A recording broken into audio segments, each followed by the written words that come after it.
Sarah, I need you to sell your shares. Rachel's voice came through, cool and commanding. No hello, no warm pleasantries, just business.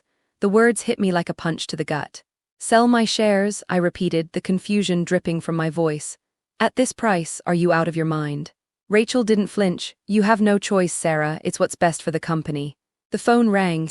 It was a call I'd been dreading for weeks. I glanced at the screen. CEO Rachel. My stomach twisted. I was trying to focus, but my mind kept drifting back to that day. The day when everything changed. I had spent countless hours building this company, pouring my heart and soul into it. Yet here I was on the edge of losing it all because of a single phone call. The worst part, she was right. I could see it, her cold logic, the tightening grip of her new position as CEO, but I couldn't accept it. Not at that price. No one in their right mind would sell at this valuation. Yet there I was, standing at the precipice of something that felt more like betrayal than a business decision. I tried to steady my breathing. This wasn't just about money. It was about something deeper, something personal. I had sacrificed everything to get this company off the ground. Blood, sweat, and tears. And now here was Rachel, someone I had once trusted, telling me to let go of something I had built with my own hands. I paused for a moment, collecting myself. My name is Sarah Mitchell. I founded this company, one of the fastest-growing tech startups in the industry. It wasn't just a business to me, it was my dream. Every sacrifice, every sleepless night had been for this. But now, everything felt like it was slipping away. I looked out the window of my office, the city skyline staring back at me. My reflection mirrored the uncertainty churning inside me. I couldn't shake the feeling that something wasn't right. It wasn't just about the price. No, there was something more sinister behind this. But what? And then it hit me, the realization that Rachel wasn't just playing the role of CEO, she was orchestrating something bigger. But why? Was this a power play? A move to diminish me, force me into submission? The more I thought about it, the angrier I became. How had I let it get to this point? I'd been so focused on the business that I had overlooked the signs. The subtle ways Rachel had distanced herself from me, the coldness in her tone, the way she started making decisions behind closed doors without consulting anyone. I glanced back at my phone. She was waiting for my answer. The clock was ticking. I could feel the weight of the moment. The choice was mine. Sell and walk away or refuse and risk everything. But what if there was a way to turn this around? What if I didn't have to sell my shares, at least not at this price?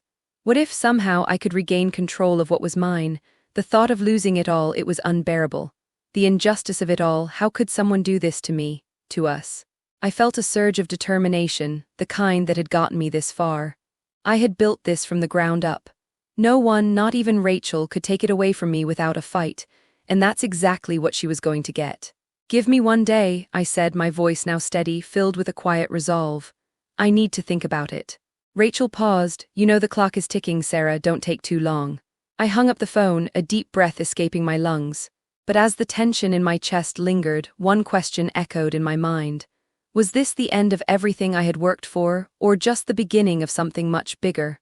The next few days felt like a blur. I walked around the office, the air heavy with a tension I couldn't shake. Rachel's words echoed in my mind, it's what's best for the company. But there was something off about it, something calculated. I knew Rachel. I knew her ability to manipulate, to bend things in her favor. But this time, it was different. This wasn't just about making a tough call, it felt like a power move, a calculated attempt to knock me out of the equation completely. I needed to talk to someone. But who? My closest friends, colleagues, everyone was on Rachel's side now. The last thing I wanted was to turn to my brother, David, but he was the only one I could count on. He'd always been my sounding board, the one who kept me grounded when the world felt too heavy. I called him that night. It was a decision I wasn't sure I'd make, reaching out to someone so close, someone who knew the stakes, but I had to. I needed an outside perspective. Sarah, he answered, his voice tight like he was already expecting the call. David, I need your help, I said, trying to keep the edge of desperation out of my voice. I don't know what to do. Rachel's asking me to sell my shares at a ridiculous price, and she's acting like I have no choice. David was quiet for a moment. I could hear him shifting on the other end, the sound of him leaning back in his chair. She's playing you, he finally said, his voice calm, almost too calm. I've seen her do it before. She wants to take you out. She wants to make sure you're out of the picture entirely. I didn't want to admit it, but deep down, I knew he was right. Rachel wasn't just protecting the company. She was protecting her own ambition, her own vision. If she could get me to sell out at this price, then she could secure her control without any obstacles. And if I agreed, that would be the end of it, my company, my role, my dreams, all gone. She's too smart for her own good, I muttered under my breath. David's tone shifted, a flicker of something colder creeping in. You know what you need to do, don't let her play you like this. There's always a way around these things, Sarah, you just have to be smarter than her. I closed my eyes, the weight of his words sinking in. My mind was already racing. What if I didn't sell? What if I found a way to keep control, to outmaneuver her? Are you saying I should fight back? I asked, hesitating just a moment before adding, I don't even know where to begin. You don't have to fight with brute force, David replied, his voice steady, like he was already laying out the plan. Rachel's got her game, but you've got something she doesn't, patience. You know her weaknesses, use them, don't make any rash moves, play the long game. But David was right, this wasn't the time for that. Rachel had been too careful, too calculated. If I was going to turn this around, I had to think like her. I spent the next few days doing what I did best, observing, listening, learning. Every interaction, every decision Rachel made, I analyzed it. She was in a rush, I could see it. She was pushing everything forward at full speed, but there were cracks starting to show. She was overcompensating, trying to prove she was in control, and I knew that would come back to haunt her. I watched her closely, her obsession with the numbers, her need to push aside anyone who questioned her direction. She had surrounded herself with yes-men, people who wouldn't dare challenge her authority, but I could see her strategy unraveling little by little. She was too eager to prove herself, too sure of her power. The cracks were widening, and I was the one who had to expose them. I wasn't the only one who saw it. My old mentor, Greg, had been watching her too. He'd always warned me about the dangers of unchecked ambition. He once told me, people like Rachel don't care about the company, they only care about what it can do for them. And Rachel's obsession with control made that painfully clear. But I would find them. I'd find a way to expose them, and I'd make her pay for this. I'll figure it out, David, I said, my voice now firm. I'm not going to let her do this to me. David chuckled softly on the other end. I knew you'd figure it out. Just remember, patience, Sarah, you're playing the long game now. As I hung up the phone, I felt a surge of determination I hadn't felt in days. Rachel might have the power right now, but she didn't have the patience, the foresight, or the intelligence to keep it. And that was something I could use to my advantage. The stage was set. I had the pieces in place, and now it was time to make my move. But as I stared at my reflection in the glass of my office, I couldn't help but wonder, would Rachel even see it coming? The days turned into weeks, and I settled into a rhythm that I hadn't anticipated. Quietly observing, gathering information, and subtly positioning myself for what was to come. It was frustrating, sitting on my hands while Rachel paraded around the office like she owned the place. But I knew I couldn't afford to act recklessly. My every move had to be calculated, deliberate. The plan was taking shape in my mind, piece by piece. I spent hours in my office, poring over documents, analyzing every decision Rachel had made since she'd taken over as CEO. There were inconsistencies, discrepancies in the financials, and decisions that didn't add up. She was hiding something, I could feel it. Something wasn't right, and the more I dug, the more I realized that her carefully constructed image was fragile. If I could expose it, if I could show the investors, the board, and the public what was really going on, Rachel's empire would come crumbling down. But I wasn't going to be the one to expose it just yet. I needed a plan, something that would give me leverage, something that would make her vulnerable. And then, I'd strike. One night, as I sat alone in my office, I was going over a series of emails from the company's financial department. I noticed something, an email thread that had been marked as confidential by Rachel herself. Curiosity piqued, I clicked open the thread, my eyes scanning the contents. It was a conversation between Rachel and a third-party firm, discussing inflated projections for the upcoming quarter and, more damningly, methods of hiding losses in the company's books. This was it. This was the smoking gun. I sat back in my chair, staring at the screen. The feeling of vindication washed over me, but it was quickly replaced by a cold, calculating resolve. This was the ammunition I needed, the leverage that would bring Rachel to her knees. But I couldn't just present this information. It wasn't enough to simply show the board or the investors what Rachel had been doing. I had to make sure they saw it from my perspective, from someone who had built the company from the ground up and was now being pushed out. I had to play this carefully, I thought back to my conversation with David. He was right, patience. It was all about patience. If I acted too soon, I'd risk everything. But if I waited just a little longer, I'd have all the pieces in place. I'd be the one in control. I began preparing. I reached out to a few trusted people within the company, ones who still had their doubts about Rachel's leadership but didn't have the guts to speak out. I needed allies, people who could back me up when the time came. I also contacted my lawyer, Julie, the one person I knew would have my back no matter what. She was sharp, resourceful, and always a step ahead. I sent her the documents, the emails, and the projections I had gathered, knowing she'd understand the gravity of the situation. This wasn't just a fight for control, it was a fight for respect, for everything I had built and sacrificed. And when the dust settled, I knew I'd come out on top. The plan was set. Julie would help me present the case to the board, but I needed to make sure Rachel didn't see it coming. She had to be blindsided. I didn't want her to have a chance to spin it, to control the narrative before I had my say. I had to be the first one to speak, the first one to expose her lies. The final piece fell into place when I learned that Rachel was planning a big presentation for the board meeting, where she was set to reveal the company's projected growth. It was the perfect opportunity. I knew she'd be focused on her show of power, her grand speech about how she was the one leading the company into its next phase. She'd be blinded by her own ambition, and that's when I'd strike. I picked up my phone and texted David. "Tomorrow's the day, get ready." He'd been my sounding board through all of this, and I knew he would be there for me when the time came.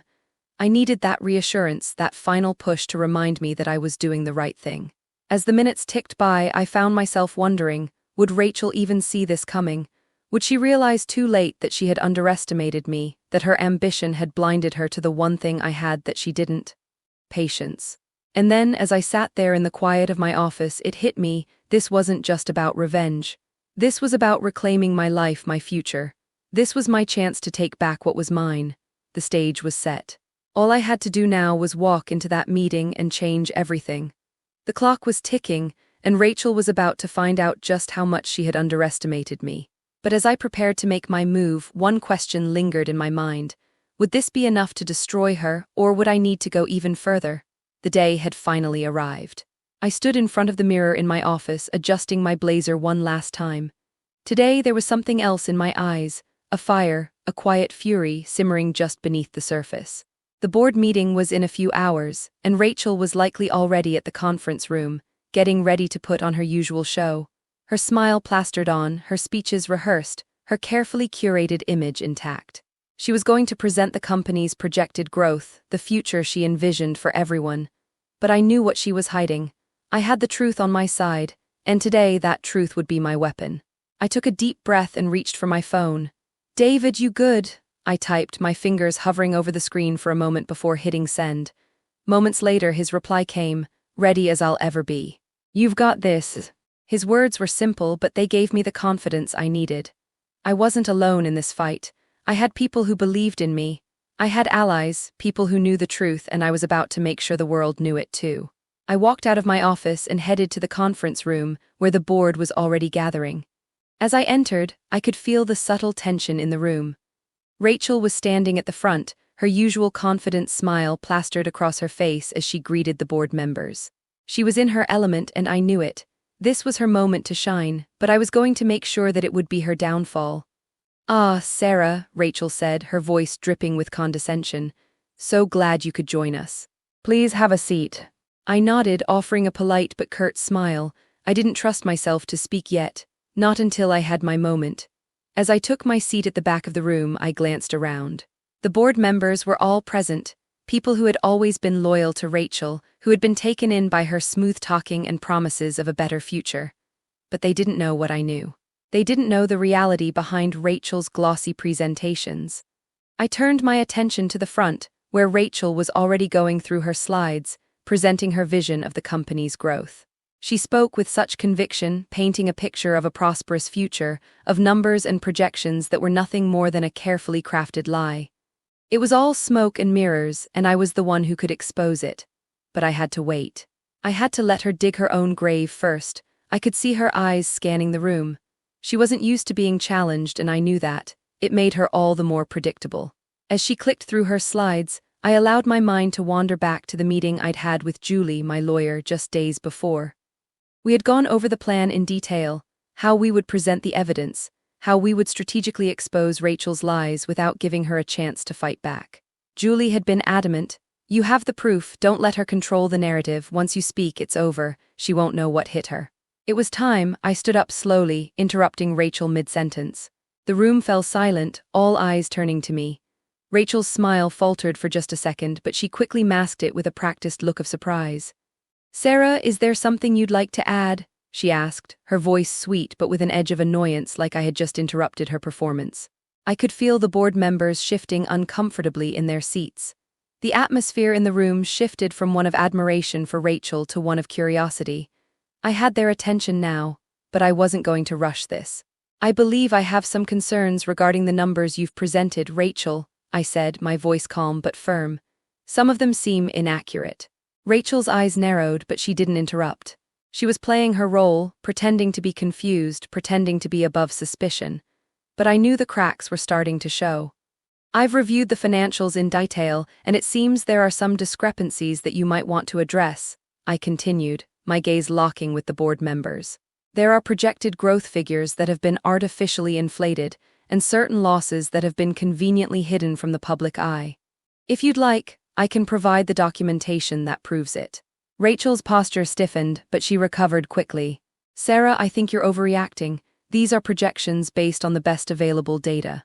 "Oh, I'm well aware of that," I replied, my tone unwavering. "But projections don't just magically change numbers, do they? If that revenge hit just right, make sure to hit the like button and subscribe for more epic comebacks and justice-served stories. Drop a comment below. I'd love to know what you would have done in their place." I clicked a button on my laptop, and the screen behind me lit up with the email thread I had discovered just days earlier, the thread that exposed Rachel's manipulation of the company's financials. The room went silent as the emails scrolled across the screen, the evidence plain for all to see. Rachel's face turned white as she realized what was happening. The room was no longer with her. The board members shifted uncomfortably in their seats, and for the first time I saw a crack in Rachel's polished exterior. The facade was crumbling. "I suggest we look at the facts before we proceed any further," I said, stepping forward and locking eyes with the board. "The truth is, Rachel has been hiding losses and inflating numbers to make herself look good, and I have the proof to back it up." The board members exchanged uneasy glances, some of them already pulling out their phones to examine the documents I had presented. "Sarah, this is an accusation," Rachel stammered, her voice no longer confident. "You can't just—" I cut her off. "I've worked hard for this company, I've sacrificed everything for it. I won't sit back and let someone destroy it from the inside out, not without a fight." A voice from the back of the room interrupted. It was Greg, my old mentor, who had always been a silent supporter. "We've had doubts for a while, Rachel, this doesn't surprise me." Rachel's eyes darted around the room, her face pale. For the first time I saw fear in her eyes. She had underestimated me. "You've made a grave mistake, Rachel," I continued, my voice steady. "And now the world will see it." The room was silent, the tension thick enough to cut with a knife. I could hear the quiet murmurs of the board members, each one processing the information in front of them. Rachel was no longer the one in control. "Let's be clear," I added, my voice ringing through the room. "I didn't do this to destroy the company, I did this to save it, to save what I built." The silence that followed was deafening. Rachel had no words left, she was done. I turned to leave, but before I did, I glanced back one last time. "Let this be a lesson," I said softly. "Never underestimate someone who knows exactly what you're doing." And with that, I walked out of the room, the taste of victory sweet on my lips. But I couldn't shake the thought that lingered in my mind. What would Rachel do next? The air in the boardroom was thick with tension.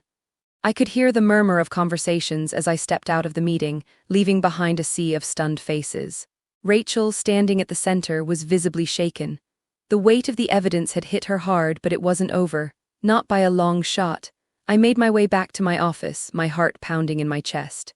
I needed to make sure Rachel would face the consequences, that the truth would be laid bare for everyone to see. That's when Julie, my lawyer, called. Her voice was calm, measured, but I could hear the urgency behind it. "Sarah, we've got the board's attention, but now we need to move fast. I've contacted a few people at the SEC. They're ready to start an investigation. This could go public fast." I leaned back in my chair, my mind already racing through the possibilities. The SEC, are you sure we have enough for them to take action? We've got more than enough, Julie replied. The documents, the emails, everything you gave me, it's all there. Rachel's going to have a hard time explaining this away. I smiled, though it wasn't from joy. It was the satisfaction of knowing Rachel was cornered. For the first time, she had no way out. Good, let's make sure they get everything they need. I'm not letting her get away with this. After hanging up, I turned to my desk, staring at the files I had carefully organized over the past few weeks. Rachel's lies, her manipulations, everything she had done to undermine me, to take control of what was rightfully mine. All of it was in black and white now, there was no denying it. I was going to see this through, no matter how high the stakes were. I picked up the phone and dialed David's number. When he picked up, I didn't waste time with pleasantries. It's done, the board knows, but now it's time to make it official, the sex involved. David's voice crackled with excitement. That's huge, Sarah, she won't see this coming. You're about to expose her for everything she is. I smiled again.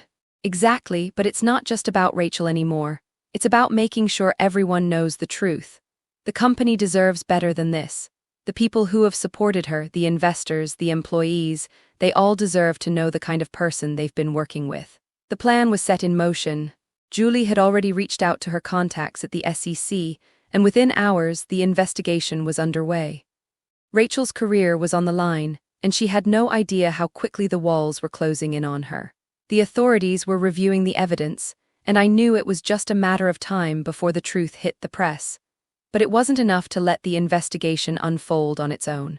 I wanted Rachel to feel the heat of it all, the scrutiny, the pressure, the very public collapse of everything she had built.